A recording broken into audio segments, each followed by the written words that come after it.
18 kids killed in a school fire. Locked dorm room doors blocked their chance to escape. Now their families are being silenced and made to sign compensation agreements. Armed police, caged pigeons, canine dogs. That's the scene ahead of the Chinese Communist Party's anniversary party. The regime is turning 100 in just a few days and is kicking off the milestone with extravagant ceremonies funded by taxpayers. Hong Kong authorities arrest a senior journalist at the airport. He was trying to leave the city for the UK. The man had worked for now-closed pro-democracy newspaper Apple Daily. And foreign correspondents working for China's state-run media may actually double as spies. This, according to a former editor-in-chief for a Chinese media outlet. He says he's issued media IDs to Chinese intelligence personnel.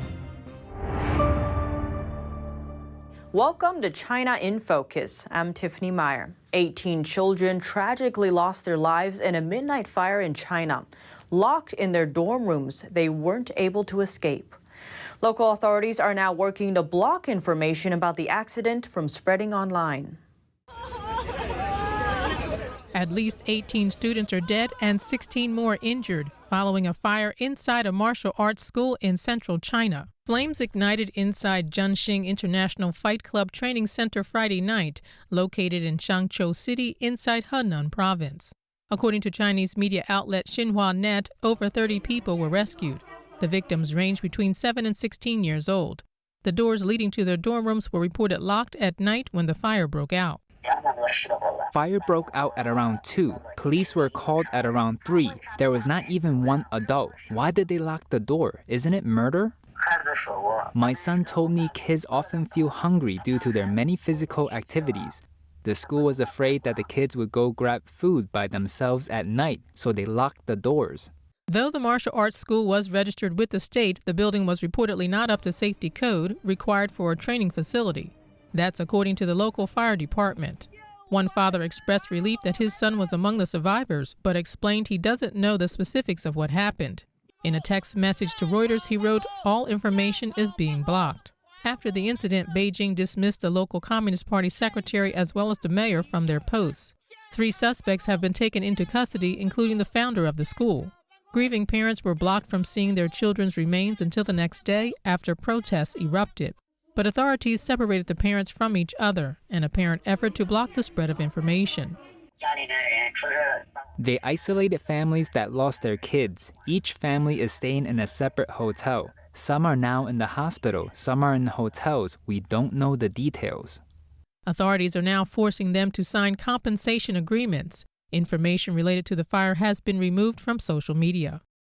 As families face the aftermath of the fire, Chinese media outlets seem unusually quiet. They're not covering the accident, instead blocking all online comments about the incident. And it may have something to do with upcoming celebrations in Beijing. The news comes as preparations are in full swing for the Chinese Communist Party's 100th anniversary, set for July 1st. Authorities have planned multiple displays and large-scale ceremonies to mark the event. Likewise, China's state-run media have orders to only cover stories that highlight what's seen as the regime's success and boosts its reputation. Chinese media did report on the incident, noting the 18 students who perished. The next day, the media reported that local authorities, including the mayor and the Communist Party secretary in charge of the county, were removed from their posts and face criminal investigation. On top of that, parents of students who survived told Reuters that they didn't know much about their children's lives at the school. That's because they weren't allowed to visit and outgoing information was blocked.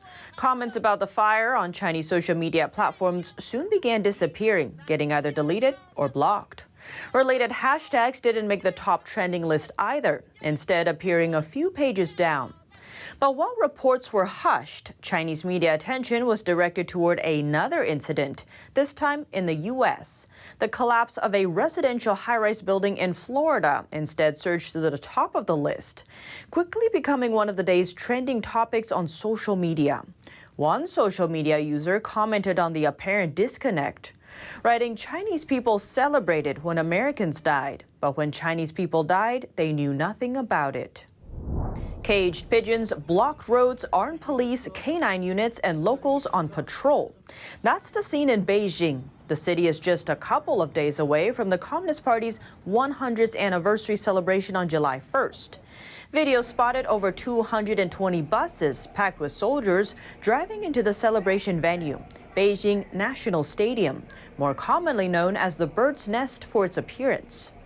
Witnesses say these soldiers dress in camouflage and carry guns. The Bird's Nest is now illuminated from the inside out. Residents speculate these soldiers serve as security during the Chinese Communist Party's or CCP's birthday party. A fireworks ceremony rehearsal lit up the sky last Tuesday. According to Radio Free Asia, the test run cost Chinese taxpayers almost $11 million. But showered by the fleeting sparkles, Beijing's atmosphere is getting more tense. Troops that usually perform what's called stability maintenance or patrolling city streets for lawbreakers are now gathering near the heart of the city. Their numbers focus within a few miles of Beijing's Tiananmen Square, the center of the city. Among those troops, soldiers armed with guns, uniformed police, plainclothes police, canine dog units, and even aunties from surrounding residential communities. These older women, often called aunties in Asian culture, wear red armbands. They are tasked with monitoring the flow of residents in and out of their communities, something they believe is part of protecting Party Central. City regulations are also tightening, and it's even affecting local mail deliveries. China's Ministry of Public Security and Ministry of State Security co-signed a regulation with China Post, the country's mail service. It requires all packages headed to Beijing to be X-rayed. After the screening, each box gets a scan approval sticker. What's more, these parcels must go through a second scan before delivery. If they don't pass, they don't get delivered. Humans aren't the only ones feeling the effects of the ceremony preparation. Some animals are too. Home-raised pigeons are also subject to new restrictions. In one Beijing district, pigeon owners are banned from letting their birds fly outdoors for 2 weeks straight, from mid-June to July 1st. In 8 other districts, the pigeons can only fly after 3 p.m. Balloons are also prohibited. The only exceptions are birds and balloons to be used for the ceremony. On top of that, nearby roads are blocked ahead of the anniversary. Beijing's police bureau announced a roadblock in the vicinity of the venue for 3 days. All nearby tourist attractions are also temporarily closed. A retired professor from the CCP Central Party School who fled China years ago commented on the news via Twitter, saying the CCP is celebrating its 100th year, but it's making it look like an imminent catastrophe. Another post poses a question, asking, why does the CCP need so many external enemies? Adding, because if these external enemies cease to exist, the people would discover it's actually the CCP that is the enemy of the people. Hard to believe the Chinese Communist Party's torture of prisoners of conscience. With limited reports on China's prison system, not much information has been made public. We spoke with one Chinese man who shares his experience of being illegally detained in a Chinese prison. June 26th is a day to support victims of torture throughout the world every year. This year, a man from China is disclosing the torture he experienced there.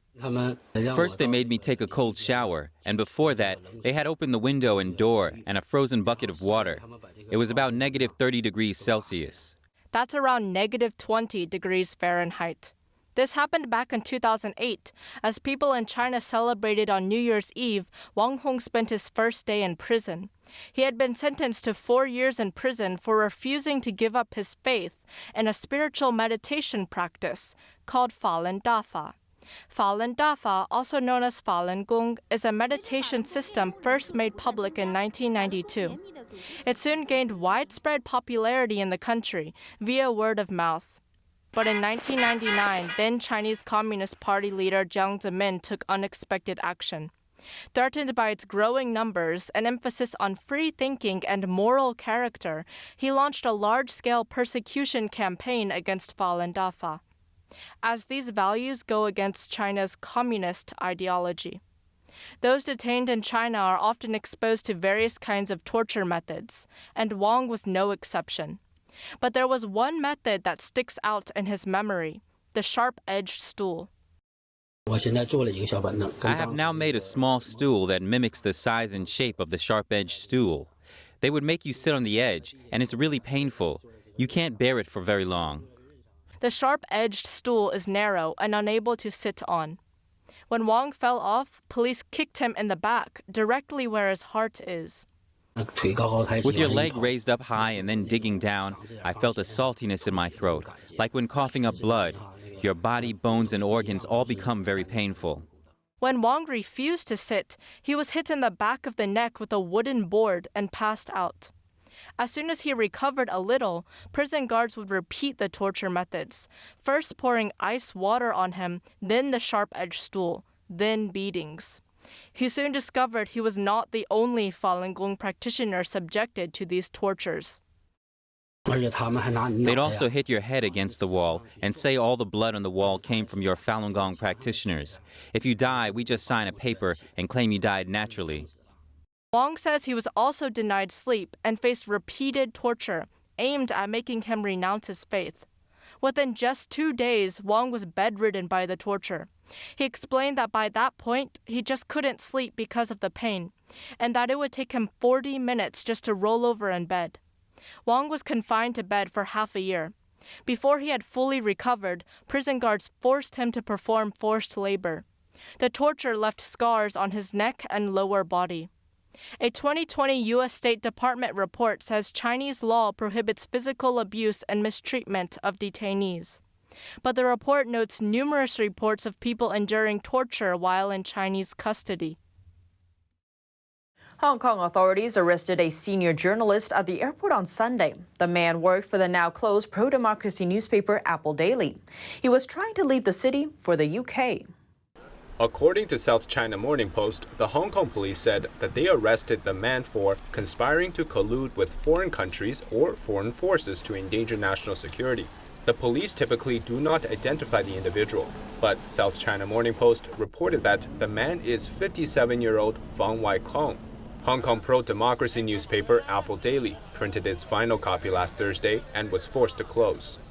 Earlier this month, authorities froze $2.3 million worth of company assets and detained the paper's top executives, including the editor-in-chief. The Morning Post reported that Hong Kong's Security Bureau requested that Apple Daily hand over a list of employees and other sensitive information, noting that city authorities will only release its assets once the company agrees.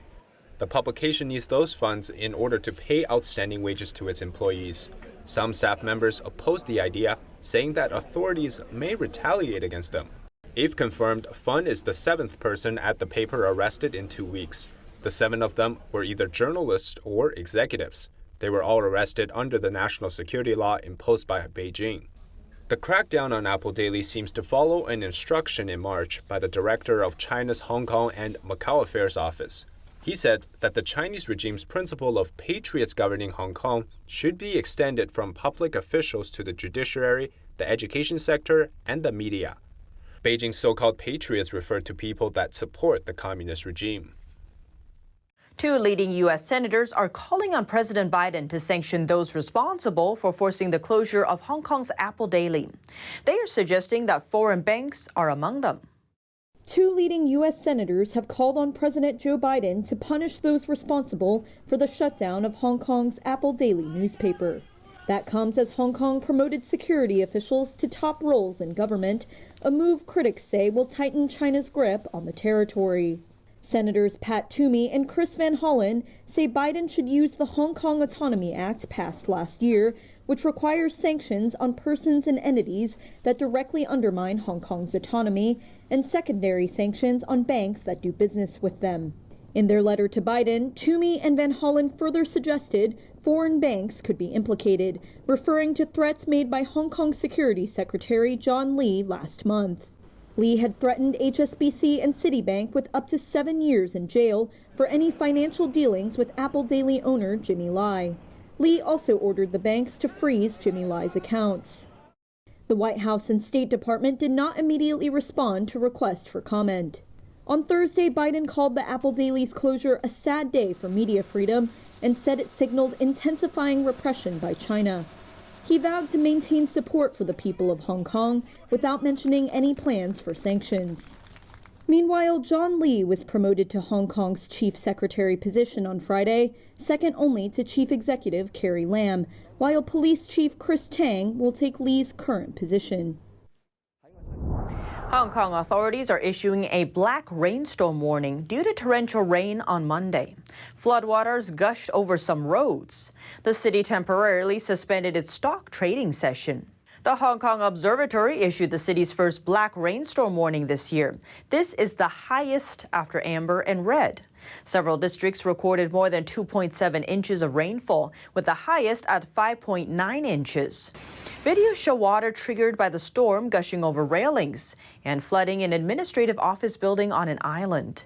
Due to the extreme weather, the Hong Kong Stock Exchange canceled its Monday trading session.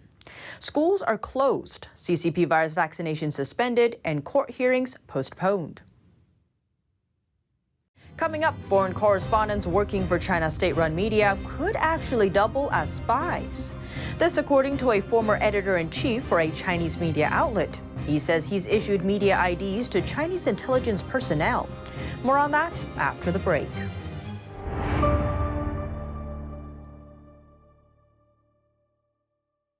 Don't let YouTube decide what information you get. That's your choice. YouTube is deleting our videos and cuts you off from a source of honest reporting. Make sure you don't lose access to NTD's news content, and take a quick moment to subscribe to our newsletter so no matter what happens here, you'll keep your access to a trustworthy news source.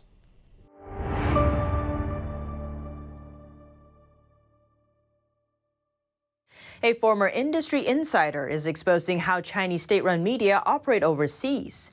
He says if a Chinese state media reporter approaches you, that person could actually be a spy. He tells NTD he's personally issued media IDs to Chinese state intelligence personnel in the past. NTD's Don Ma has more. Cheng Kai used to work as a reporter for the CCP's official newspaper, People's Daily. He tells NTD that a significant number of Chinese state media reporters working outside China are spying for the CCP. Reporters sent abroad are mainly from Xinhua News Agency, People's Daily. A considerable part of their task is actually doing intelligence work for the CCP. Cheng is also a former editor-in-chief for another Chinese state media, Hainan Daily, and he says that a lot of state media reporters are from Beijing's intelligence departments. Chinese intelligence units are heavily engaged in activities outside the country, as reporters for People's Daily or Xinhua News Agency. If you see a reporter from People's Daily or Xinhua News Agency, if they approach you, you have to wonder whether they are an intelligence officer. So Chinese media outlets under the leadership of the party, they are not purely media outlets. Cheng can testify to his claims from personal experience. When he was editor-in-chief for Hainan Daily, CCP officials asked him to issue media IDs for people in Beijing's security and public security department. And other than intelligence gathering, state media reporters have another job, promoting communism and socialism. The other task is to promote the CCP's tenets abroad, especially in the U.S. Its tenets are communism and socialism. This kind of propaganda in the U.S. is very prominent, to the point where it cannot be eradicated. CCTV has an entire office floor in Washington, D.C. It produces programs within the U.S., it broadcasts within the U.S., and it's on cable TV. Cheng goes further to say that nearly all Chinese language media in the U.S. and even some mainstream U.S. media may have been compromised by the CCP. That is, except 3. Chinese language media in the U.S., except for a few, such as the Epoch Times, NTD, and Sound of Hope, there is almost no outlet that does not face infiltration and bribery from the CCP. Mainstream media in the U.S., most of them speak well of China too. There's very few journalists who can maintain their independence, independent reporting, independent thinking. Chinese state-run media's propaganda efforts in the U.S. are significant. U.S.-based data collection firm Center for Responsive Politics reports that Xinhua News Agency's foreign lobbying spending in the U.S. alone shot up more than 500% since 2016, amounting to $64 million as of 2020. One of its more apparent propaganda efforts is the billboard Xinhua has leased in Times Square. Last month, Xinhua officially registered as a foreign agent in the U.S. Don Ma, NTD News. New allegations are coming out that Chinese scientists deleted crucial early virus data. It could have given more insight into how the CCP virus spreads. According to a research paper from the Fred Hutchinson Cancer Research Center in Washington, D.C., scores of data containing the genetic information of the CCP virus were deleted from the databases of the U.S. National Institutes of Health. That's an international database for the purpose of monitoring the development of the virus.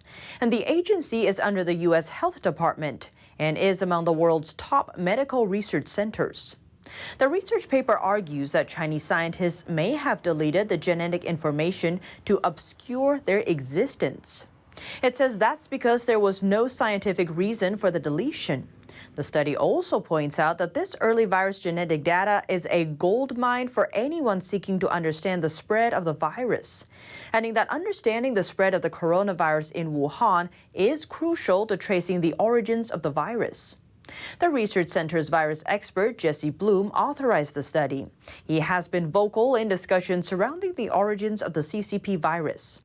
Last month, he co-signed a letter with 17 other scientists, urging U.S. officials to further investigate the lab leak theory.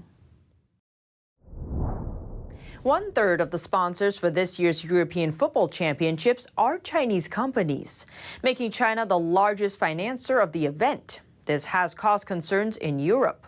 4 major Chinese companies, including TikTok, Alipay, Vivo, and Hisense, are among the 12 sponsors of the Euro Cup. The sponsorship helps Chinese companies gain visibility on the international stage. Chinese state-run media considers it a political win for China. But corporate sponsorships coming from authoritarian states are what concerns Europe. German carmaker Volkswagen is the only European company among the sponsors.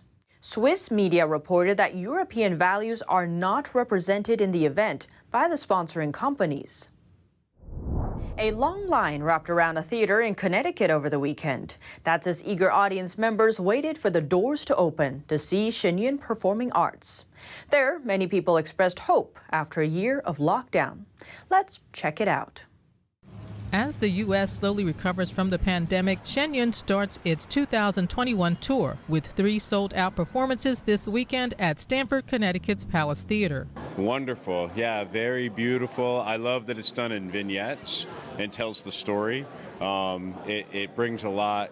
You know, we didn't know anything about it coming to see it, and it sets it up and then shows us the story. It's in nice, it's very well done. Audience members say it's an uplifting and educational experience. Oh, I've been smiling the entire time. Just the colors, the flow, the story, all of it. I think the singer was amazing. The singer was very, very good. The storyline, how it's explained. For somebody like us that never experienced something like this is very, very important, the way they were explaining it.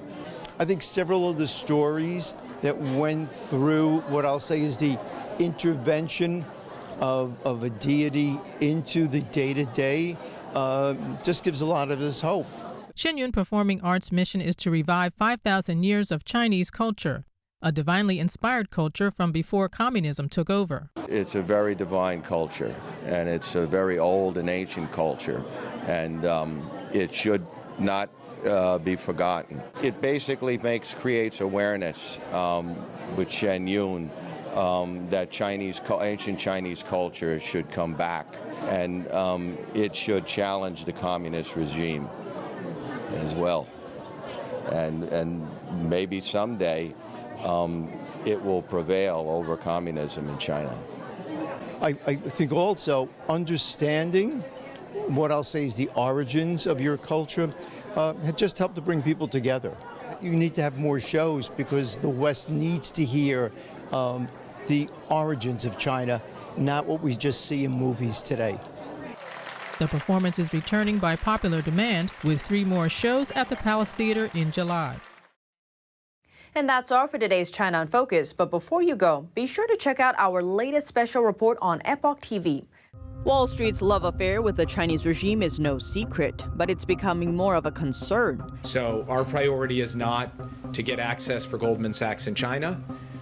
Our priority is to make sure that we are dealing with China's trade abuses that are harming American jobs. As Beijing's autocratic regime furthers its goals to replace the U.S. as the world's leader, it begs the question, do we really want big banks to get even more involved with the Chinese regime? It could end with them funneling more American investors' money, your money, into communist China, all while boosting their economy, funding their military, and facilitating their human rights abuses. That's on top of the fact that some of these are passive investments that most Americans don't even know about.